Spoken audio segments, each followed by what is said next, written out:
জাহান্নামীরা এরপরে তারা বলবে, আল্লাহ, যদি ওই দিন আমরা শুনতাম আর বুঝতাম আর মনোযোগ দিয়ে আমরা এগুলোকে পালন করতাম, তাহলে হয়তো আমরা জিন্দেগিতেই জাহান্নামের আগুনে জ্বলতে হতো না। قالوا لو كنا نسمع أو نعقل ما كنا في أصحاب السعير। ওই দিন জাহান্নামীরা বলবে, লাউ কুন্না নাসমাউ, আমরা যদি ওই দিন ভালো করে তাদের কথা শুনতাম, আও নাকিলু, যদি মেধা দিয়ে অনুধাবন করতাম যে হুজুরে কি কইছেন, নবী কি বলেছেন, হুজুর কি বলেছে, কোরআন কি বলেছে, ওই দিন যদি আমরা অনুধাবন করতাম মেধা দিয়ে, ওই দিন যদি মেধা দিয়ে আমরা বুঝতে পারতাম, মা কুন্না ফি আসহাবিস সাইর, তাহলে আজকের এই দিনে জাহান্নামের আগুনের মধ্যে জ্বলতে হতো না। আর যারা আল্লাহর গোলাম তাদের কোনো ভয়, আর একটু জোরে বলুন, আল্লাহর গোলাম তাদের কোনো ভয় আছে? আল্লাহর গোলাম তাদের কোনো ভয় নাই, তারা নির্ভয়ে পথ অতিক্রম করবে, এটাই আল্লাহর গোলামের পরিচয়। আসক বাধা, ঝড় তুফান সব কিছুকে পেরিয়ে আল্লাহর গোলাম সামনের দিকে তার পথ অতিক্রম করবে, এটাই মহান রবের গোলামের পরিচয়। আল কোরআনের সৈনিক আমি, নেই কো পরাভয়, এক আল্লাহর গোলাম আমি, এই তো পরিচয় আমার, এই তো পরিচয়, ঠিক কিনা? আল কোরআনের সৈনিক আমি, নেই তো পরাভয়, এক আল্লাহর গোলাম আমি, এই তো পরিচয় আমার, এই তো পরিচয়। এই পৃথিবীর সবই নকল, এই পৃথিবীর সবই নকল, আসল কিছুই নয়, এক আল্লাহর গোলাম আমি, এই তো পরিচয় আমার, এই তো পরিচয়, ঠিক কিনা? আর একটু জোরে বলেন। সব কিছুর পরে আমাদের একটাই পরিচয়, তিনি আমাদের পরিচয়, আমরা কে? আল্লাহ গোলাম। এই জন্য আমার তেলাওয়াতকৃত আয়াতের মধ্যে আল্লাহ রাব্বুল আলামিন আমাদেরকে এই পৃথিবীতে সর্বশ্রেষ্ঠ মাখলুক হিসেবে আল্লাহ আমাদেরকে এই পৃথিবীতে পাঠিয়েছেন, আর আমাদের পরিচয় হলো আমরা আশরাফুল মাখলুকাত, ঠিক কিনা? আল্লাহ রাব্বুল আলামিন বলেন, তোমরা কি মনে করো আমি আল্লাহ তোমাদেরকে এই পৃথিবীতে অকারণে নিষ্প্রয়োজনে আমি আল্লাহ তোমাদেরকে এই পৃথিবীতে পাঠিয়েছি? তোমরা কি এটা ভাবো? আল্লাহ তার বান্দাদেরকে প্রশ্ন করে এই কথা জিজ্ঞেস করলেন, আফাহাসিবতুম আন্নামা খলাকনাকুম আবাসা, যে তোমরা কি মনে করো আমি তোমাদেরকে এমনি এমনি নিষ্প্রয়োজনে অকারণে, আবাসা, অবশ্যই না, আমি আল্লাহ তোমাদেরকে এই পৃথিবীতে কোনো না কোনো একটা কারণে এই পৃথিবীতে আমি পাঠাইছি, ঠিক কিনা? আর একটু জোরে বলে আল্লাহ আরেক আয়াতে বলে, ওয়ামা খালাকাতুল জিন্না ওয়াল ইনসা ইল্লা লিয়াবুদুন।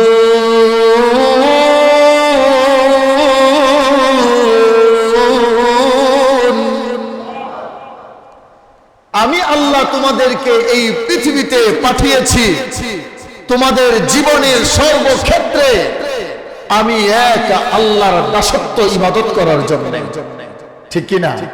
আর একটু জোরে বলেন।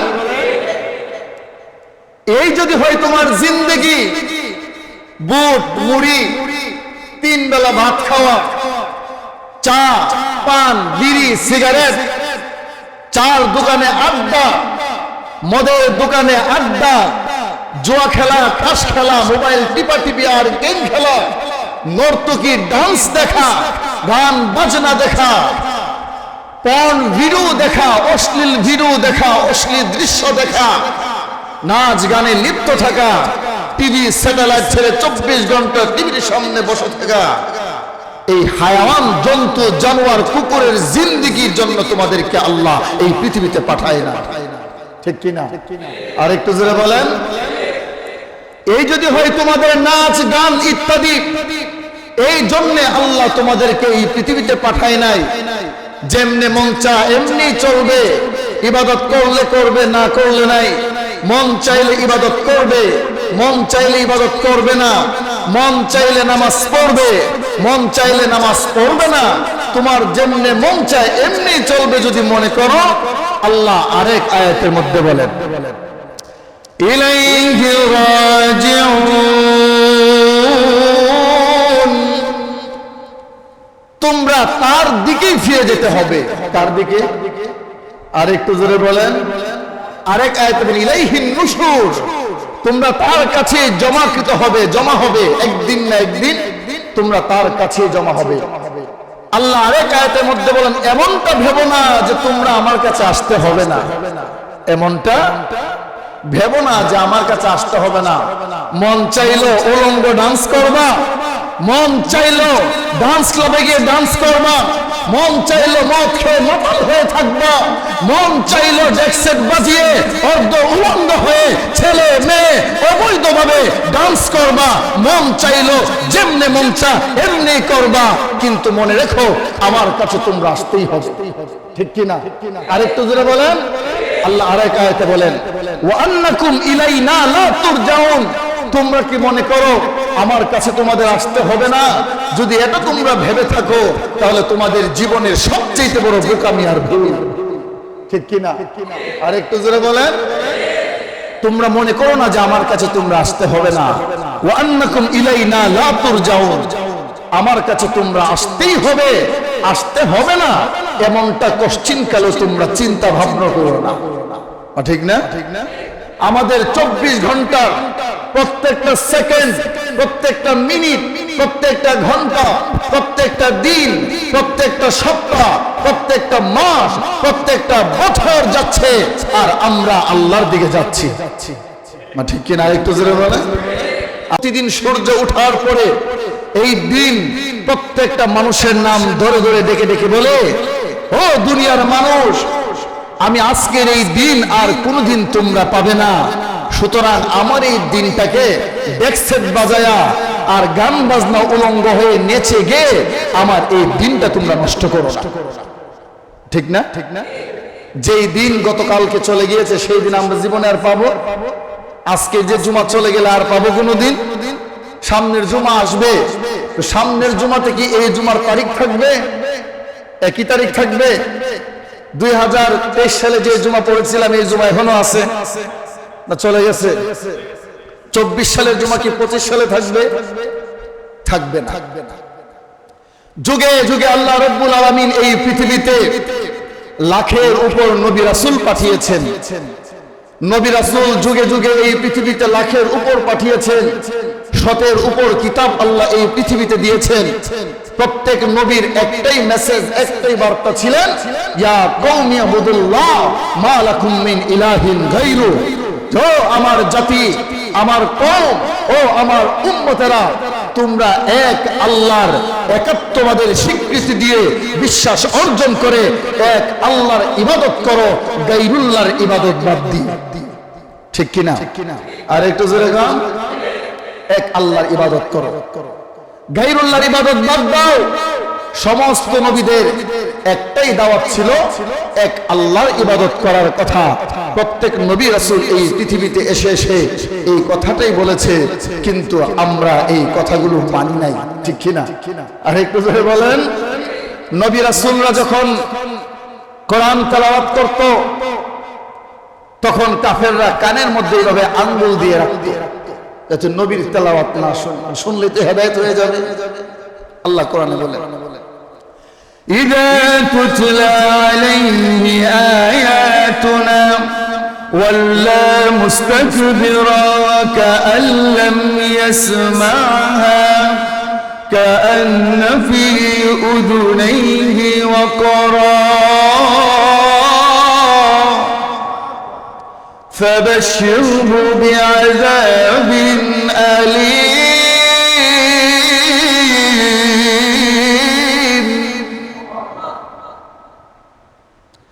আল্লাহর নবী বিশ্ব নবী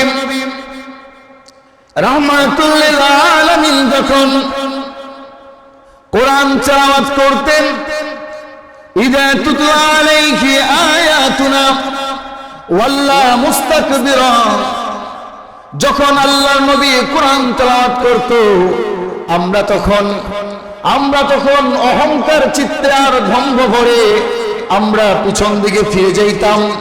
কাল্লাম ইয়াসমাহা, আমরা শুনেও না শোনার ভান ধরতাম। কান্না ফি উযুনাইহি ওয়াকরা, কানের মধ্যে আঙ্গুল দিয়ে রাখতাম যাতে বিশ্ব নবীর কোরআন তেলাওয়াত না শুনি। এখনো এই ধরনের মানুষ আছে না নাই? আর একটু জায়গা, আপনি ভালো কথা বলবেন, ইসলামের কথা বলবেন, কোরআনের কথা বলবেন, হ্যাঁ ঠাট্টা করে বলবো কত দেখছি, কত পড়ছি হাদিস, তোমরা আমরা কম জানি না হাদিস তোমাদের চাইতে। তখন আমরা বলি তোমার চাইতে ইবলিস আরো লক্ষ কোটি গুণ জানতো। আর একটু জোরে বলেন ঠিক কিনা? জীবনে কত নামাজ পড়লাম, জীবনে কত নামাজ পড়লাম, কিছুই হইল না। তাহলে শোন, তুই তোর লাইফে কতটুকু নামাজ পড়ছো? না হোক 10 বছর, 20 বছর, 30 বছর অথবা 50 বছর তুমি নামাজ পড়লা, আর ইবলিস লক্ষ কোটি কোটি বছর ইবাদত করার পরেও অহংকার করার কারণে আল্লাহ থেকে লানত দিয়ে জান্নাত থেকে লাথি মেরে বিদায় করে দিয়েছে, ঠিক কিনা? তোমার মতো এরকম বান্দারেও আল্লাহ লাথি দিয়ে ফালাইতে 1 সেকেন্ড সময় লাগবে। আর একটু জোরে গান, কত হাদিস দেখছি, কত হাদিস পড়ছি, কয়টা হাদিস পড়ছো? হাদিস কয়টা পড়েছো তুমি? কানের মধ্যে বিফা লাগিয়ে রাখছো, ঠিক না? আর একটু জোরে বলেন। আল্লাহ রাব্বুল আলামিন বলেন, আমার নবীজি আপনি কোরআন তেলাওয়াত করার পরে যারা কানের মধ্যে আঙ্গুল দিয়ে রেখেছিল আপনার কোরআন শুনে নাই, আমার জাহান্নামের আযাবের বাণী শুনে নাই, ওগো নবী তাদেরকে সুসংবাদ দিয়ে দেন, সুসংবাদ। ফাশিরহু বিআযাবিন আলীম, ওগো নবী তাদেরকে সুসংবাদ দিয়ে দেন, আযাব কি সুসংবাদ হতে পারে? আর একটু জোরে গান, এক্সাম্পল দিলে বুঝবেন। সন্তান যখন দুষ্টামি করে, অন্যায় করে, তখন মা সন্তানকে বলে আজকে তোর বাপ আসুক, বিচার দিব, মায়ের দিলে তখন বুঝবি মজা কেমন লাগে, ঠিক কিনা? একটু জোরে গান, আজকে যখন মায়ের খাইবি তখন বুঝবি মজা কেমন। আসলে কি মায়ের দিলে মজা লাগে? হ্যাঁ, এই প্রশ্নের যে জবাব, সেই প্রশ্নের একই জবাব আল্লাহ বলেন তাদেরকে আমার আযাবের সুসংবাদ দিন, যে আমার আযাব বড় কঠিন, ঠিক কিনা? আর একটু জোরে বলেন। শুধু তাই না, জাহান্নামের পারের ফেরেশতারা তাদেরকে বলবে যে কিও সগীর আলী, কবির আলী, রমিজ আলী, ব্যাপার কি, তোমরা কেন এই পারে? তোমাদের কাছে কি কোরআনের আয়াত যায় নাই? তোমাদেরকে কি বলে না এই ডেস্কটার গান বাজনা বাজানোর পরে জাহান্নামের আগুনে জ্বলতে হবে? এটা কি তোমাদেরকে কেউ বলে নাই? ওয়াজ মাহফিল হয় নাই, কয় নাই তোমাদেরকে? জাহান্নামের সতর্ক বার্তা তোমাদেরকে দেয় নাই? সালাহুম খাজানাতুহা আলাম ইয়াতিকুম নাযীর, তোমাদের কাছে কি বলে নাই কোন বার্তাবাহক, নবী রাসূল যায় নাই? কোন আলেম কি তোমাদেরকে সতর্ক বার্তা দেয় নাই? ওয়াজ মাহফিলে কি শোনো নাই? সুদ খাইলে জাহান্নামের আগুনে জ্বলতে হবে, ঘুষ খাইলে জাহান্নামের আগুনে জ্বলতে হবে, অন্যের সম্পদ লুণ্ঠন করে খেলে জাহান্নামের আগুনে জ্বলতে হবে, জিনা ব্যভিচার করলে জাহান্নামের আগুনে জ্বলতে হবে, নারী পুরুষ বেড়া বেড়ি, পুরুষ মহিলা ছেলে মেয়ে অবাধে অর্ধ উলঙ্গ হয়ে নাচানাচি করলে জাহান্নামের আগুনে জ্বলতে হবে। এই বার্তা কি তোমাদের কাছে দেয় নাই? দেয় নাই কেউ? আর একটু জোরে বলেন, দেয় নাই? ওই সমস্ত জাহান্নামে তখন তারা স্বীকার করে বলবে قالوا بلى قد جاءنا نذير হ্যাঁ অনেক ওয়াজ হইছে অনেক মাহফিল হইছে প্রতি জুমাই শুনতাম তাইলে এখানে কেন আইলা তখন তারা বলে فكذبنا وقلنا ما نزل الله من شيء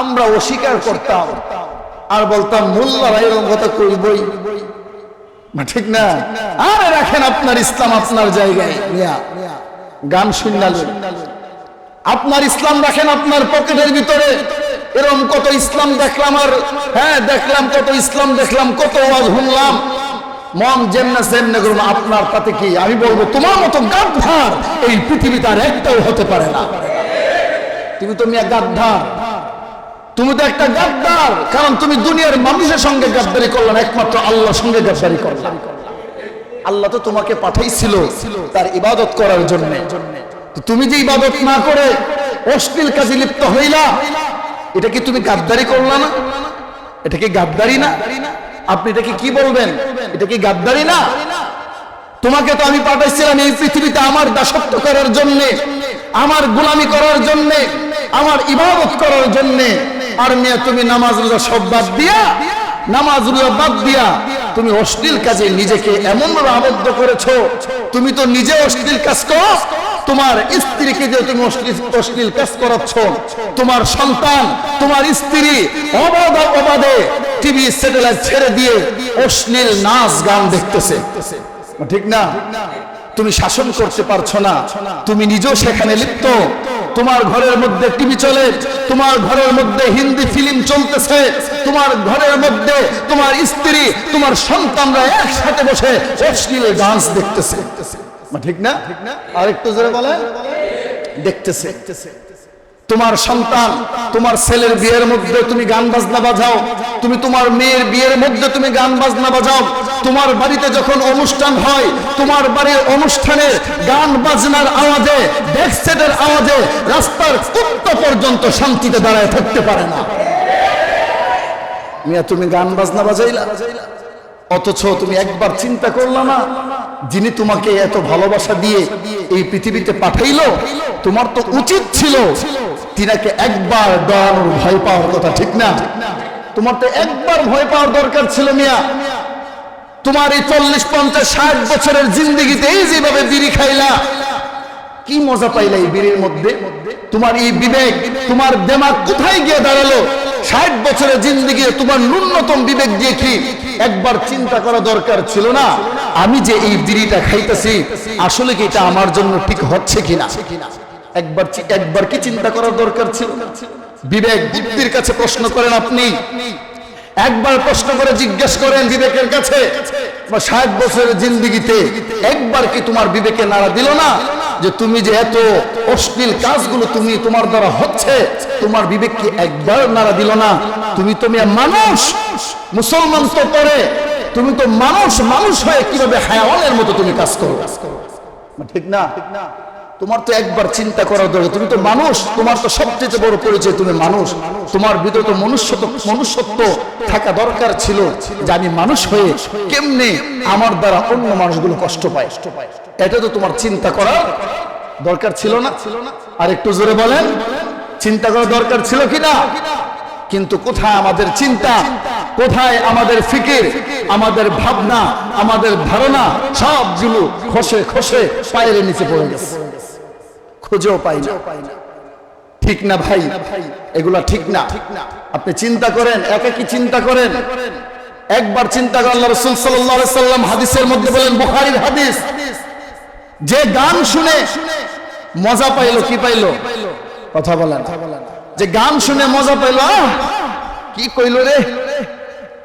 তুমি যে বলে চিল্লা দিলে তোমার ঈমান তো গেছে না ঠিক না বুখারীর হাদিস তুমি গান শুননা হাতে তালি দিয়ে বলা কি মজা কি সুন্দর তোমার সামনে তোমার স্ত্রীও নাচে তোমার সামনে তোমার মেয়েরা নাচে তোমার সামনে তোমার ছেলেরা নাচে আবার দেখা যায় তোমার নাতিও নাচে, তোমার নাতির নাচ দেখে তুমি হাতে কি সুন্দর আমার নাতি নাচতেছে, আরে বেটা নাচতেছে সুন্দর না, তোর পুরো পরিবারে ইমানটাই চলে গেছে। ঠিক না? আপনার নাতির নাচ দেখে খুব খুশি হয়েছেন, তো আপনি এটা মনে করেন না আপনি করে চিৎকার দেওয়ার সাথে সাথে আপনার ইমান খানার ভিতরে রইল, ইমান খান রইল না। আপনি অবৈধ কাজের মধ্যে যদি বলেন কি সুন্দর, যদি অবৈধ কাজে আপনি মজা পেয়ে যান যে কি সুন্দর, কত সুন্দর, কত ভালো লাগতেছে, কি সুন্দর নাচ আমার নাতি, আমার ছেলে, আমার মেয়ে নাচতেছে, কত সুন্দর লাগতেছে, তাহলে আপনার ইমানটা রইল। আর একটু জোরে গান, এইগুলা হলো পশ্চিমাদের কালচার। কাদের কালচার? আর একটু জোরে বলেন, আর একটু জোরে গান, কাদের কালচার? পশ্চিমা। জাহান্নামীরা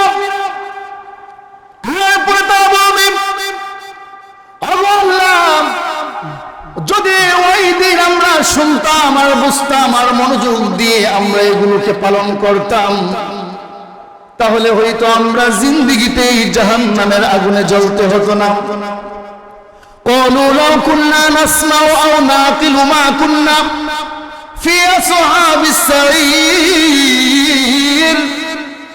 ওই দিন জাহান্নামীরা বলবে লাউ কুন্না নাসমাউ, আমরা যদি ওই দিন ভালো করে তাদের কথা শুনতাম, আও নাকিলু, যদি মেধা দিয়ে অনুধাবন করতাম যে হুজুরে কি কইছেন, নবী কি বলেছেন, হুজুর কি বলেছে, কোরআন কি বলেছে, ওই দিন যদি আমরা অনুধাবন করতাম মেধা দিয়ে, ওই দিন যদি মেধা দিয়ে আমরা বুঝতে পারতাম মা কুন্না ফি আসহাবিস সাইর, তাহলে আজকের এই দিনে জাহান্নামের আগুনের মধ্যে জ্বলতে হতো না।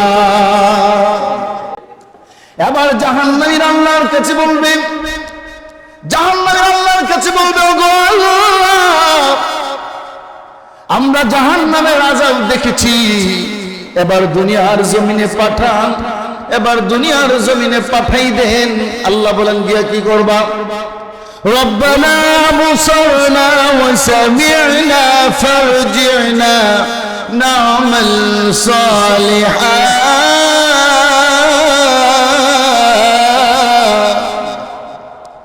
ওগো আল্লাহ, আমাদেরকে আবার দুনিয়ার জমিনে পাঠান। আল্লাহ বলবেন বান্দারে দুনিয়ার জমিনে গিয়ে কি করবা? আল্লাহ দুনিয়ার জমিনে গিয়ে আমরা আবার ইবাদত করব। কবরের আযাব দেখেছি, কবরের আযাব নিজের চোখে দেখেছি গো আল্লাহ, কবরের আযাবের কথা দুনিয়ার জমিনে শুনেছি। দুনিয়ার জমিনে বলেছিল যদি গান বাজনা বাদ্যযন্ত্র শুনি কবরের মধ্যে আযাব হবে, যদি নামাজ না পড়ে কবরের মধ্যে আযাব হবে, যদি শুধু ঘুষ খাই যা কবরের মধ্যে আযাব হবে, বিশ্বাস করতাম না। কিন্তু আজকের এই দিনে আল্লাহ কবরের মধ্যে ঢুকে দেখে ফেলেছি, এই জন্য ইন্না মুকিনুন, বিশ্বাস হয়ে গিয়েছে আল্লাহ আজকে আমাদেরকে তুমি পরকালে পাঠায় দাও। কবরের এমন এক আযাব, কবরের আযাব, আল্লাহর নবী বিশ্ব নবী রাহমাতুল লিল আলামিন বলেন, ও দুনিয়ার উম্মতেরা রে, আমি যদি আল্লাহর কাছে বলতাম ওগো আল্লাহ আমার উম্মতকে আপনি কবরের আযাব দেখায়া দেন, আল্লাহ ওই দিন আমার দোয়া কবুল করে তোমাদেরকে কবরের আযাব দেখায়া দিত। কিন্তু আমি নবী আল্লাহর কাছে বলি নাই কবরের আযাব দেখানোর জন্য, যদি বলতাম আর দেখাই দিত ও দুনিয়ার সন্তানেরা, তাহলে তোমরা তোমার বাবার লাশ নিয়ে কবরের মধ্যে যাইতা না, ঠিক কিনা?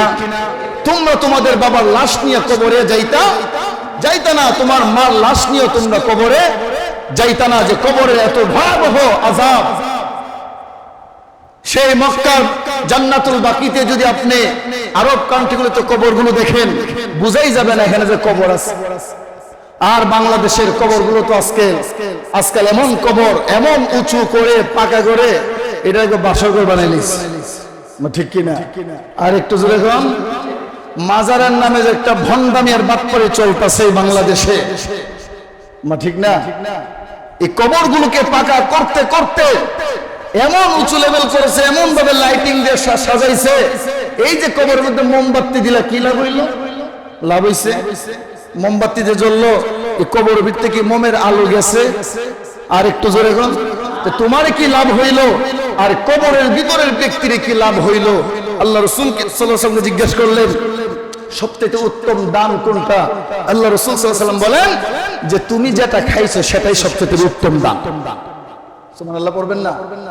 এই কবরের মধ্যে মাজারের মধ্যে না দিয়া তুমি তোমার সন্তানদেরকে নিয়ে গরুর গোশত খাও, সওয়াব আছে। মা ঠিক না? আর একটু জোরে বলেন। জান্নাতুল বাকিতে যান, যারা হজ করেছেন তারা দেখেছেন অবশ্যই জান্নাতুল বাকিতে 10,000 সাহাবীর কবর আছে সেখানে। একটা কবরও উঁচা নাই আর একটা কবরও পাকা নয় এবং লাল শালু কাপড় দিয়ে একটা করে ঢেকে রাখেন রাখছে। আর একটু জোরে গান। কিন্তু আজ বাংলার জমিনে এমন এমন কবর দেখা যায়, বীরতে আসলে কি লাশ আছে না নাই না কলা গাছে আল্লাহ ভালো যায়, ঠিক কিনা? আর একটু জোরে বলেন। সুতরাং এই ভণ্ডামি বাদ দিয়ে আল্লাহর দিকে ফিরে আসেন, এই ভণ্ডামি বাদ দিয়ে দেন। বাংলাদেশের উল্লেখযোগ্য যে কিছু মাজার আছে সেই মাজারগুলো বাদ দিয়ে বাকি যতগুলো মাজার মন মতো বানাইছে, ল্যাংটা সার কেল্লা শাহ, ল্যাংটা কোনদিন আল্লাহর ওলি হতে পারে? আর একটু জোরে গান। বিশ্বনবীর সাহাবীদের মধ্যে কোন সাহাবী ল্যাংটা ছিল? কথা বলেন। আছে বিভিন্ন ধরনের মাজার, তালাশা, গলার মধ্যে দুনিয়ার তালা ঝুলাই রাখছে, এরকম তালাশা। কিছুদিন আগে আরেকটা বাইরেছে, এটার নাম হইল জমিশা, মানে জমির অর্ধেক বডি মাটির তলে, শুধু মাথাটা বাইরে করে রাখছে। আরেক বাবার নাম দেখলাম বিরি বাবা। কি বাবা? আর একটু জোরে গান। বিরি বাবা। একজন হুজুর বলছিলেন, হাটাজারি মাদ্রাসার মুহাদ্দিস বলছিলেন যে আল্লাহ তাআলা যত বাপ আছে সব দিয়ে দিয়েছে মুসলমানদেরকে, আর যত মা আছে সব দিয়েছে হিন্দুদেরকে। আর একটু জোরে বলেন ঠিক কিনা? সব মা নিয়ে নিছে এরা, আর সব বাপ লয়ে গেছে কারা? আর একটু জোরে বলেন। বিড়ি খেয়ে কোনদিন আল্লাহ ওলি হতে পারে? আর একটু জোরে বলেন। গলার মধ্যে তালা ঝুলাই আল্লাহ ওলি হতে পারে? কোনদিনও না। ব্রাহ্মণবাড়িয়ার এক পীর আল্লাহর ওলি, একবারে ল্যাংটা, একবারে আল্লামা ফকরে বাঙ্গাল তাজুল ইসলাম রহমাতুল্লাহ আলাইহি, ব্রাহ্মণবাড়িয়ার বড় হুজুর, তিনি বলেন এই তুই ল্যাংটা কেন? আইসি ল্যাংটা, যাবো ল্যাংটা, মাঝখানে আবার কাপড় কেন? বাহ, কি সুন্দর যুক্তি। তখন হুজুর বলে একটা হাতুড়ি ল, এর দাঁতগুলো সব ভেঙে দে। কারণ তুই দাঁত ছাড়া আইসস, দাঁত লয়ে যাবি কেন? মাঝখানে কেন দাঁত থাকবে? ঠিক কিনা? আর একটু জোরে বলেন। এরকম কোন ভণ্ড যদি শুধু লেবাস দেখলেই, হুজুর লম্বা জুব্বা আর পাগড়ি দেখে ফেললেই, ঠিক কিনা? আর একটু জোরে বলেন ঠিক কিনা? বড় ভাই বিদেশ থাকে, বাংলাদেশে আসছে, তো আগে তো মানুষ সৌদি থেকে আসলে লম্বা আরাবিয়ান জুব্বা লাগাইতো না, কথা বলে না, নিয়ে আসতো কিনা? বড় ভাই আরাবিয়ান জুব্বা খুললা আলনার মধ্যে রাখছে। ছোট ভাই ভাবলো, ও কি সুন্দর জুব্বা, একটু লাগাই দেখি তো কেমন লাগে। এবার ছোট ভাই জুব্বা লাগাইলো, লাগাই রুমাল মাথার মধ্যে লাগাইছে, আমার তো ভালোই দেখা যায়। তো আমাদের সময় একটা নিয়ম ছিল কি, আমরা নতুন কাপড় পরলে একটু চোখ করে বের হইতাম মানুষকে দেখানোর জন্য। আপনারা করেন নাই? ছোটবেলা করেন নাই? সবাই করছে, আমরাও করছি। ছোট ভাই ভাবলো সুন্দর জুব্বা আর রুমাল লাগাইলাম, একটু বাজারে চক্কর না দিলে তো হয় না। এবার লম্বা জুব্বা রুমাল লাগাইয়া চক্কর দিতে গেল বাজারে। তো বাজারের মধ্যে কিছু মসজিদ থাকে না, দরজাও নাই, জানালাও নাই, বেড়াচারও ঠিক নাই, কুত্তা দরজা ঢুকলে জানালাতে বেরিয়ে যাবে, এরকম মসজিদ আছে না বাজারে? থাকে না? দেখেন না গ্রামে? এই মসজিদে ইমাম সাহেবও নাই, এইগুলার ইমাম সাহেব থাকে না, পান জায়গা না। আসরের আজান হয়েছে, সমস্ত মুসল্লিরা অপেক্ষায় অপেক্ষমান হয়ে দাঁড়িয়ে আছে কখন ইমাম আসবে আর আমরা আসরের নামাজ আদায় করবো। হুট করে গিয়া আর হেও লম্বা জুব্বা রুমাল লাগাই চিন্তা করলো যে লম্বা জুব্বা রুমাল লাগাইছি, যদি নামাজ না পড়ি মানুষের জুব্বা লাগাইছে নামাজ পড়স না কেন লিগা? তি চিন্তা করে আমি গেলাম মসজিদে, গিয়া দেখি সবাই আমার অপেক্ষায়, সমস্ত মুসল্লি তো ইমাম সাহেব এবার হুজুর নামাজ পড়ান। আরে জুব্বা ভাই সাহেব, বাইসাবের যে কি হয়েছে, নামাজ কি রুমাল বাইসাবে, সে বুঝাইতে চাইতেছে এটা আমার ভাইয়ের, আমি পড়াইছি, আমি ইমাম না। হেরা বুঝতেছে স্যার বাইসাবের কি হয়েছে, নামাজ পড়াও। যাক, আসরের নামাজ তো যে বেড়া জীবনে নামাজই হরে না, হে আজকে ভাইয়া বসে ইমামতি, কি অবস্থা হবে নিজেরাই চিন্তা করেন। কিন্তু হে দুটুক জানে যে আসরের নামাজে সূরা কেরাত জোরে পড়ন লাগে না, এটা জানে। এবার নিয়ত বাইন্দা গেলে চিন্তা করতেছে কোন দিকে দা ফালাইন যা, কোন দিকে দা পলানো যাবে। এবার সে কইতেছে এখন তো যাওন দিত না, সেজদা ফালাইয়া এরপরে যান। যাক গেল, রুকুত গিয়া সেজদাত গেল। সেজদাত যাওয়ার পরে এবারে সেজদা থেকে উঠতে দেখে সব সেজদা সামনে দিয়ে বেড়া ভাঙ্গা ছিল, আপ্পায়া হে বেড়া ভাঙ্গা গেছে, গিয়া বটগাছ রাগাত গিয়া বইরেছে, সবাই গেলে যাবো এখন যেতাম না। আর মুসল্লিরাও 3 বার 5 বার 7 বার 9 বার 11 বার 13 বার সুবহানাল্লাহ ভর্তি আছে। বাপ রে বাপ, যত লম্বা জুব্বা অত লম্বা সেজদা। তো আল্লাহর ওলির সেজদা বুঝি যত লম্বাই হয়। তা আমার দেশের মুসল্লি এবার খুব চালাক, সেজদা যে লম্বা হয়ে যায় মাথা তুলতে দেখে কি ঠিক কিনা। এবার হ্যাঁ এক বেটা মাথা তুলতে দেখে দিই ইমাম নাই, আবার সেজদা দিয়ে কই ও কিয়ামতে যাবো গেছে, সেজদা শেষ হতো না, কেরে ইমাম তো নাই। সব উঠছে সেজদা থেকে, নামাজ পড়ে পড়বাগে ইমাম খুঁজো, খুঁজতে খুঁজতে গিয়ে দে বটগাছের আঘাত, ইমাম তুমি এমন কাজ কেন করলা, আমাকে ইমাম কেন বানাইলা, লম্বা জুব্বা রুমাল দেখছো এলে ইমাম হয়ে গেছি।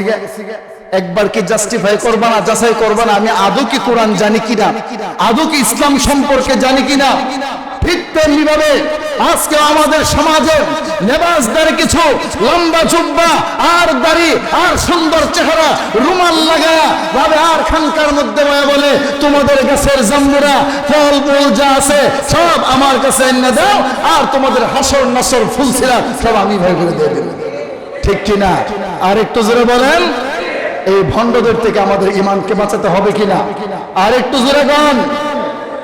কবরের আযাব এত ভয়াবহ, আরবের এক লোক কবর একটু উঁচা দেখে সে মাথা রেখে একটু ঘুমাইলো, এমনি স্বপ্নের মধ্যে দেখে ওই কবর থেকে আওয়াজ দিয়ে বলতেছে যে হে পথিক, তুমি তোমার মাথা রেখে আমার এখানে যে ঘুমাইলা আমার অনেক কষ্ট হইতেছে, তুমি যদি জানতা আমার কবরের অবস্থা কি তাহলে তুমি জিন্দেগিতেও আমার কবরের মধ্যে মাথা রেখে তুমি ঘুমাইতা না। কি কষ্টে আমি আছি তুমি জানো না। এখন আমি বুঝি, এখন যে কত কষ্ট এখন আমি বুঝতে পারতাছি, কিন্তু এখন বুঝলেও লাভ নাই। এর কারণ হলো এখন আর আমল করার কোনো পথ, আর একটু জোরে বলেন, পথ আছে। এক আল্লাহর ওলির কবর থেকে সূরা মুলকের তেলাওয়াতের আওয়াজ আসতেছে, এমনি এক পথিক হেঁটে যাচ্ছে।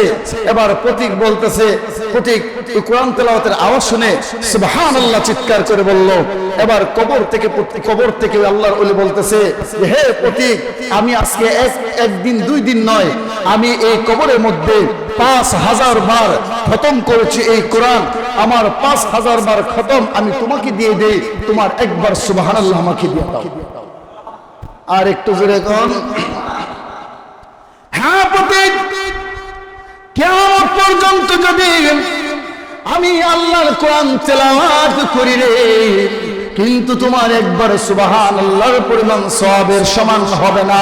এর কারণ হলো রে পথিক, মৃত্যুর পর প্রত্যেকটা মানুষের আমলের দরজা বন্ধ হয়ে যায়, কবরের মধ্যে আমল করলে কোনো লাভ হবে না। হ্যাঁ পথিক শোনো, তোমরা যারা দুনিয়ার জমিনে বেঁচে আছো রে, তোমরা ইবাদত করার সময় এখন এই সময় ইবাদত করে নাও, পরবর্তীতে কবরের জগতে যদি আসো আর কোনোদিন ইবাদত করতে পারবে না। আল্লাহ বলেন যখন এক এলাকার মধ্যে কবরে আযাব হয়, দেওয়ানবাগের কবরের মধ্যে যদি আযাব হয়, মিশরের কবরস্থানের মধ্যে প্রত্যেকটা কবরের মুর্দার আতঙ্কিত প্রকম্পিত আযাবের আওয়াজে প্রকম্পিত আর আতঙ্কিত হতে থাকে। খাদিজাতুল কুবরা রাদিয়াল্লাহু তাআলা আনহা চোখের পানি ছেড়ে দিয়া কান্দে আর বলে গো নবীজি, আল্লাহর নবী বলে খাদিজা তুমি কেন কান্দো? খাদিজা বলে গো নবী, আমি 2টা কারণে কান্দি, একটা হলো আপনার জন্য আরেকটা আমার জন্য কান্দি। আমার জন্য কেন কান্দো? ওগো নবী, আমি পৃথিবী থেকে বিদায় হয়ে গেলে আপনার সাথে কে দাওয়াতের কাজে যাবে? আপনার পাশে কে দাঁড়াবে? হাদিয়াতুল কুবরা একজন কুরাইশদের মধ্যে ধনাঢ্য মহিলা শিল্পপতি ছিলেন। আবার কুরাইশদের মধ্যে তার একটা ভালো প্রভাব ছিল। আল্লাহর নবী যখন দাওয়াত দিতে যাইতেন, হাদিয়াতুল কুবরা বিশ্ব নবীর সাথে সামনে দাঁড়ায় থাকতেন। আল্লাহর নবী যখন বাজার হাটে ঘাটে পথে প্রান্তরে দাওয়াত দিতে যাইত, লোকেরা বের হয়ে দেখতো হাদিয়াতুল কুবরা বিশ্ব নবীর পাশে দাঁড়িয়ে রয়েছে। ওগো নবী, আমার জন্য এতদিন কুরাইশের কাফেররা আপনাকে আক্রমণ করতে পারে নাই, আঘাত করতে পারে নাই গো নবী, কিন্তু আমি যদি পৃথিবী থেকে চলে যাই তাহলে আপনাকে তো কুরাইশের লোকেরা আপনাকে আঘাত করবে। ছোট্ট মেয়ে ফাতেমা রাদিয়াল্লাহু আনহা বলেন, ওগো আম্মা, আপনি চিন্তা করেন না, আপনি পৃথিবী থেকে বিদায় হয়ে যাওয়ার পর আমার আব্বা যখন দাওয়াত দিতে যাবে, আমি ফাতেমা আমার আব্বার সাথে সব সময় থাকবো। হাদিয়াতুল কুবরা বলেন, ইয়া রাসূলুল্লাহ, ইয়া হাবিবাল্লাহ, দ্বিতীয় নম্বর কারণ হলো কবরের আযাব নিয়ে। আমি কবরের জগতে কেমনে যাব? আমার তো কোনো সামান নাই। চিন্তা করেন, যারে স্বয়ং আল্লাহ সালাম দিয়েছেন, আল্লাহু আকবার। বুখারীর হাদিস, আল্লাহর নবী বসে আছেন, হাদিয়াতুল কুবরা খাবার নিয়ে আসতেছে, জিবরাইল বিশ্ব নবীর কাছে বসা। জিবরাইল বলে, ইয়া রাসূলুল্লাহ, ইয়া হাবিবাল্লাহ, এই মুহূর্তে আল্লাহ রাব্বুল আলামিন আপনার খাদিজাকে সালাম দিয়েছে। হাদিয়াতুল কুবরাকে আল্লাহ সালাম দিয়েছেন। 10 জন জান্নাত পুরুষকে আল্লাহ জান্নাতের সার্টিফিকেট দিয়েছেন। এমনি ভাবে আল্লাহ পৃথিবীর 10 জন নারীকেও জান্নাতের সার্টিফিকেট দিয়েছে। ইসলাম একমাত্র নারীদেরকে সম্মান দিয়েছে কিনা আরেকটু জোরে বলেন, আর একটু জোরে কোন। একমাত্র যে নারীদেরকে সম্মান দিয়ে থাকে, একমাত্র ইসলামী নারীদেরকে সম্মান দিয়েছে। যত গোষ্ঠী বলেন, যত তন্ত্র মন্ত্র বলেন, কোন তন্ত্র মন্ত্র নারীদেরকে সম্মান দেয় নাই, একমাত্র ইসলাম নারীদেরকে যে সম্মান দিয়েছে। ঠিক কিনা? এই জন্য নারীদেরকে বলা হয়েছে তোমরা পর্দার ভিতরে থাকো। এই পর্দা দেওয়া মানে কি ওদেরকে অবরোধ করে না, কিন্তু আমাদের দেশে কিছু নাস্তিক আর কিছু পণ্ডিত আর বুদ্ধিজীবী আছে যে নারীদেরকে পর্দার কথা বললে তারা বলে নারীদেরকে নাকি অবরোধ করা হয়েছে। ঠিক কিনা? আর একটু জোরে বলেন। তোমাদেরকে পর্দার কথা বলা হয়েছে অবরোধের জন্য নয়, বরং পর্দার ভিতরে যখন তুমি থাকবে তখন তোমার ঈমান এবং আমল সেফটির ভিতরে থাকবে। ঠিক কিনা? আর একটু জোরে বলেন। এই জন্য নারীদেরকে আল্লাহ সম্মান দিয়েছেন। নারীদেরকে সম্মান দেওয়ার মূল কারণ হলো যে তোমরা পর্দার ভিতরে থাকলে তোমরা সম্মানের মধ্যে থাকবে, আর পর্দার ভিতর থেকে যখন বের হয়ে যাবে তখন আল্লাহর গজব অবশ্যই তোমাদের উপরে পতিত হবে। ঠিক কিনা? আর একটু জোরে বলেন। এই জন্য এমন এক আল্লাহর গজব দিয়েছিল যে এমন গজব, ইফটিজিং একটা গজব এই বাংলার জমিনে আসছিল কিনা? আর একটু জোরে বলেন। এখন মনে হয় নাই, আছে। ইফটিজিং করে, ইফটিজাররা দেখি বটনি লওয়া 6 মাসের 4 মাসের জেল দিয়ে দেয়। এই জেল থেকে বের হইয়া আর বটনি লওয়ার পরে জেল লাও এই করে আবারও ইফটিজিং করে। ইফটিজিং এর অর্থ কি? নারীদেরকে উত্তপ্ত করা। ঠিক না? আর একটু জোরে বলেন। ঠিক কিনা? এখন মনে করেন আপনি যদি বিড়ালের নাকের ডগায় শুটকি লটকায়া বলেন, জয় বিড়াল, তুমি যদি এই শুটকি খাও তাহলে তোমারে কিন্তু 10টা বেতের বাড়ি দেওয়া হবে। তখন বিড়াল বলবে তোমার এরকম আইন আমার টেঙ্গো মানে না। ঠিক কিনা? আর একটু জোরে বলেন। তুমি এত বেককলার তার ছিঁড়া কেন? তোমার তো উচিত ছিল এই শুটকিকে পাতিলের ভিতরে ঢাকনা দিয়ে ঢেকে এরপরে যদি আমারে বলতা তাহলে আমি একটু মানার চিন্তা ভাবনা করতাম। ঠিক কিনা? আর একটু জোরে বলেন। ঠিক তেমনি ভাবে তোমরা যত স্লোগান দাও না কেন ইফটিজিং বন্ধ করতে, আমার দেশের যুবকদের কোনো দোষ নাই। তোমরা যদি অর্ধ উলঙ্গ হয়ে টাইট ফিটিং কাপড় পরে, পার্লারি করে, মেকআপ করে, উঁচা জুতা পরে আর চুলকে ফুলায় যদি তোমরা হাঁটো, আমার দেশের যুবক বলবে এরকম আইন আমাদের টেঙ্গো মানে না। ঠিক কিনা বলেন?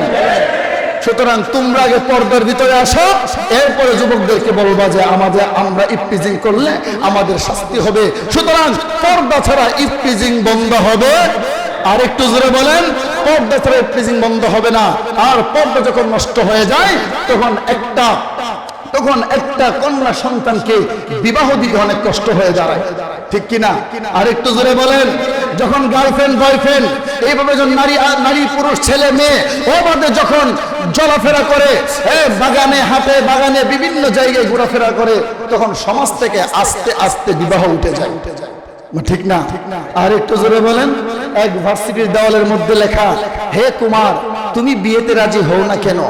আরেক বাটপার নিচেতে লেখা দিছে, যেখানে সস্তায় দুধ পাওয়া যায় গাভী ফেলে কোন বলদে। একটু জোরে বলেন, ঠিক কিনা?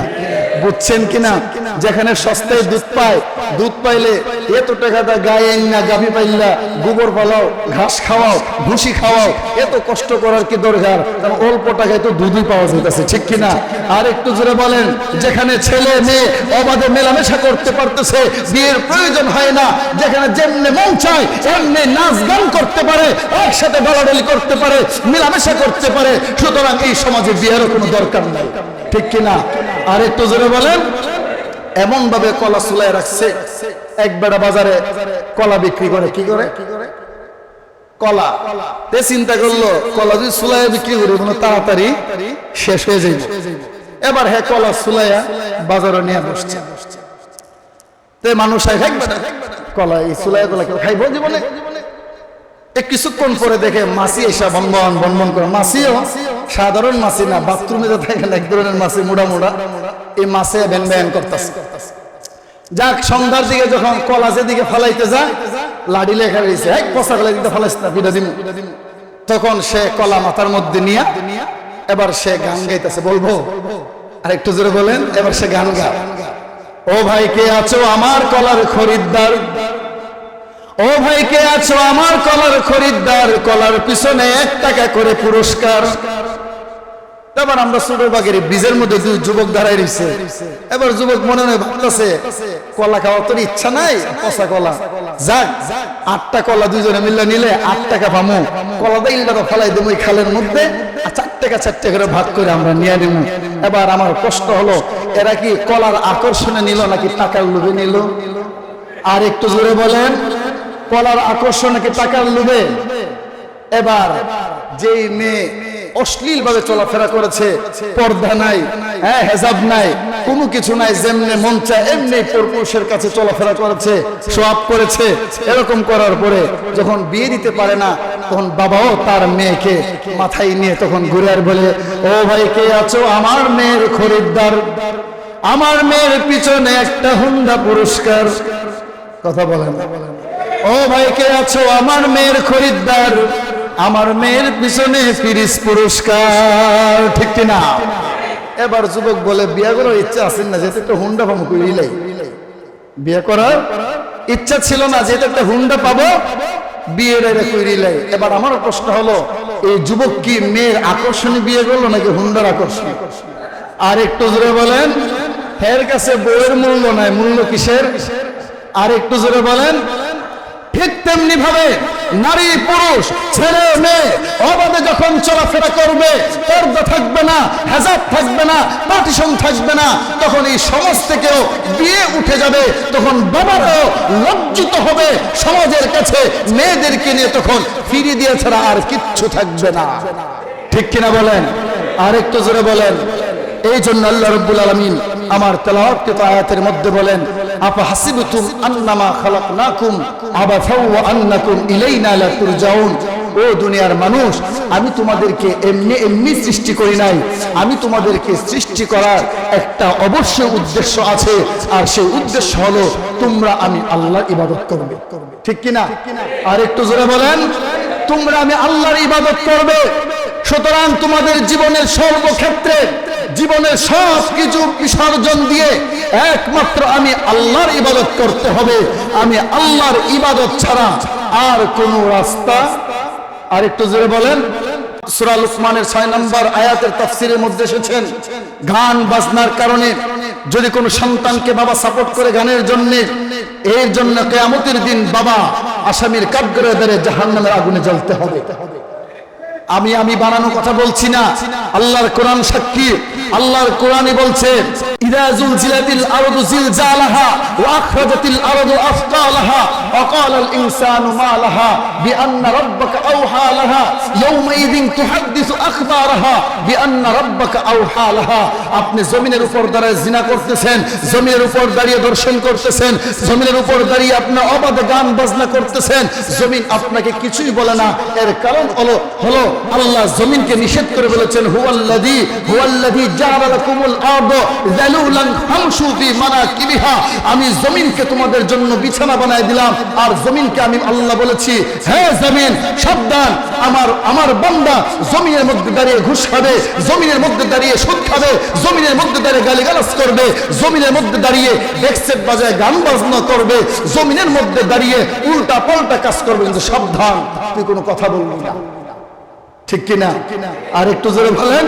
কিন্তু জমিন বলবে ঠিক আছে বলবো না, কিন্তু একদিন জমিন কথা বলবে। কোন দিন?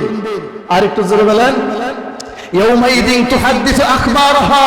কিয়ামতের দিন জমিন যখন বলতে থাকবে, জমিন যখন বলতে থাকবে এক এক করে সব দোষ বলবে, তখন ওয়াকালাল ইনসানু মা লাহা। তখন মানুষ বলবে, এই জমিন স্টপ, ওয়াকালাল ইনসান মা লাহা। আর বলিস না, আর বলিস না। তুই যদি বলো তাহলে আমি আর আল্লাহর সামনে দাঁড়াতে পারবো না। আর বলিস না, আর বলিস না। আল্লাহ বলেন বিআন্না রাব্বাকা আওহা লাহা। ওগো নবী, জমিন কেন কথা বলছে জানেন? আমি আল্লাহ জমিনকে দুনিয়াতে নিষেধ করেছিলাম কথা বলার জন্য, যেন কথা না বলে, কিন্তু আমি আল্লাহ আজকে এই জমিনকে আদেশ দিয়েছি কথা বলার জন্য। যেখানে অন্যায় কাজ হবে আমরা নিষেধ করব যে অন্যায় কাজটা করবেন না। তাতে যদি সে আমার প্রতি ক্ষিপ্ত হয়, রাগান্বিত হয়, গুসা হয়, অভিমান হয়, তাতে আমাদের কিচ্ছু যায় আসে না। এর কারণ হলো আমি ভালো কাজের আদেশ করেছি, অসৎ কাজ থেকে নিষেধ করেছি। একমাত্র কার জন্য? আর একটু জোরে বলেন, কার জন্য? আল্লাহর জন্য। সুতরাং আমরা জীবনের প্রত্যেকটা ক্ষেত্রে যতগুলো কাজ করব, প্রত্যেকটা কাজ করব কার জন্যে? আর একটু জোরে বলেন, কার জন্যে? আল্লাহর জন্য কাজ করব। সুতরাং দুনিয়ার জমিনে কয়েক বছরের লাঞ্ছনা, অপমাননা আর অপমান, সালাম কালাম না পাইলে কিচ্ছু যায় আসে না, কিন্তু আমি চাই অনন্ত অসীমকালে আল্লাহর প্রিয় বান্দা হতে। ঠিক কিনা? সুতরাং আমরা আল্লাহর প্রিয় হব, দুনিয়ার মানুষ ভালোবাসবে, পছন্দ করবে, ফুলের মালা দিবে, তাতে কিচ্ছু যায় আসে না। এর কারণ হলো মৃত্যুর পর ফুলের মালা দিয়ে কোনো লাভ নাই, যদি কবরের মধ্যে জুতার বাড়ি খাইতে হয়। আর দুনিয়ার জমিনে জুতার বাড়ি দিলে আর পরকালে কবরের মধ্যে যদি আল্লাহ ফুলের মালা দিয়ে বরণ করে, তাহলে কোনটা দরকার? কবরের জগৎ নাকি ওই হোকা? আর একটু জোরে বলেন। সুতরাং দুনিয়ার জমির লাঞ্ছনাকে আমরা মানি না, কিন্তু পরকালের লাঞ্ছনাকে আমরা খুব ভয় পাই। ওই জন্য আমরা দুনিয়ার শান্তি চাই না, শান্তি চাই পরকালের। এর কারণ হলো ইহকালে আমার অনন্ত অসীমকাল থাকতে হবে। আল্লাহ রাব্বুল আলামিন আমাদের সবাইকে এক আল্লাহর দাসত্ব করার তৌফিক দান করুন। সবাই বলে আমিন।